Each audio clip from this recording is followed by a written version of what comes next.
माझा main topic म्हणजे while doing preparation after our exam. So how to use mobile? Mobile कसं सोडावा?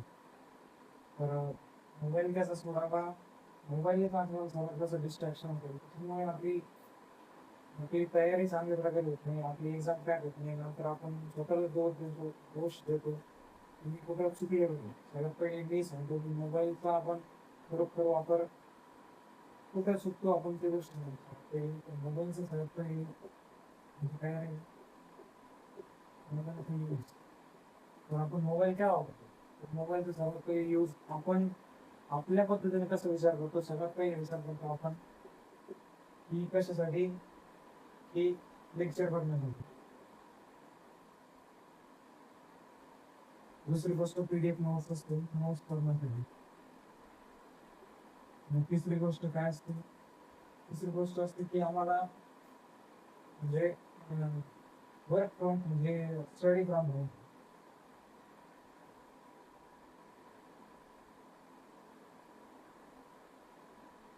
तीन गोष्टी आपण मोबाईल या इंटेन्शनला आपण मोबाईल घेतो. रियालिटी असते आपलं माइंड त्यावेळेस तेवढं चालत नाही. पण ही गोष्ट खरंच करतात का? प्लीज ह्या गोष्टी खरंच होतात का? लेक्चर खरंच करतो का? पीडीएफ नोट्स खरंच वाचतो का? खरंच आपण स्टडी फ्रॉम होम करतो का? तर या गोष्टी होत असेल तरच आपलं सिलेक्शन होतं.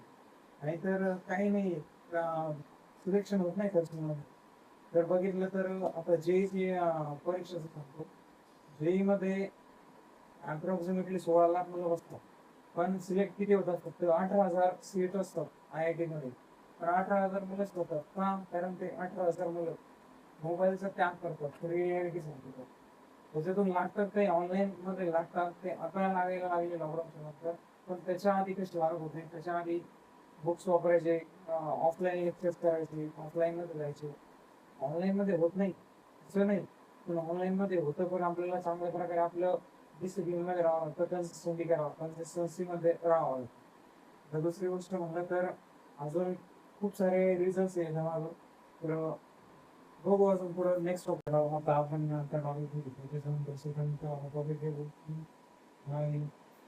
सेकंड टॉपिक म्हणजे पर्पज असं आपल्या लाईफचा काही पर्पज आहे. आपण असं वेळेमध्ये नाही करायचं की आपण मोबाईल घेतला. मोबाईल कशासाठी घेतला? मोबाईल कशासाठी घेतला तर पर्पज नाही लागतो तुमचं.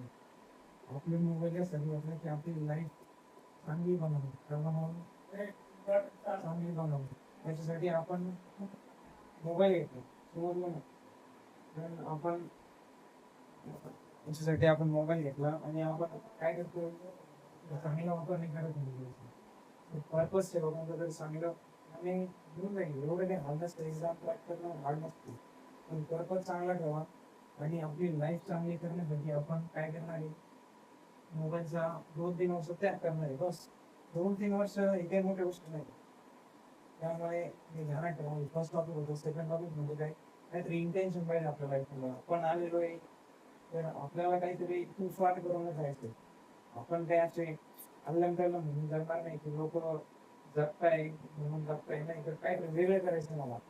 मला माझ्या देशाचं किंवा माझं स्वतःचं नाव खूप मोठं करायचं. याच्यासाठी मी ह्या गोष्टीचा त्याग करणे एक मोठी गोष्ट नाही. मोबाईल ह्या गोष्टीत मोबाईलमध्ये फक्त मुलं काय रील्स बघतात, डिस्ट्रॅक्ट होतं, गेम खेळतात.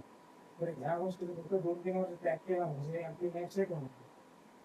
आपल्याला डिसिप्लिन मध्ये राहणं समजून जातं. तिसरी गोष्ट म्हणजे जर आपण you are not living distraction for 2 years, so how you can think that you what you are doing life? असं कसं काय विचार करू शकतो तुम्ही की तुम्ही जर डिस्ट्रॅक्शन 2-3 वर्ष जर मोबाईल सोडू शकत तर कसं काय तुम्ही तुमची ड्रीम लाईफ जगणार आहे नंतर फ्युचरमध्ये? या गोष्टीचा विचार करा. आणि पुढची गोष्ट म्हणजे वनवास करावाच लागतो. जर राज्य पाहिजे असेल तर आपण श्रीरामांचं बघितलं 14 वर्ष वनवासानंतर रामराज्य भेटलं. या गोष्टी विचार करा आपण की आपल्याला वनवास तर करावाच लागणार आहे. त्याच्यानंतरच आपल्याला राज्य भेटलं.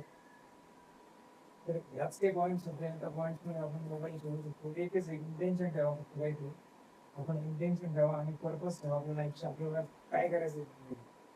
तर ह्याच गोष्टी असतात. या गोष्टी ध्यानात ठेवल्या म्हणजे आपण बरोबर नाही बरोबर आपल्या रुळावर लागू शकतो किंवा आपण एक्झाम क्रॅक करू शकतो. एक्झाम क्रॅक करणं काही हार्ड नसते. हार्ड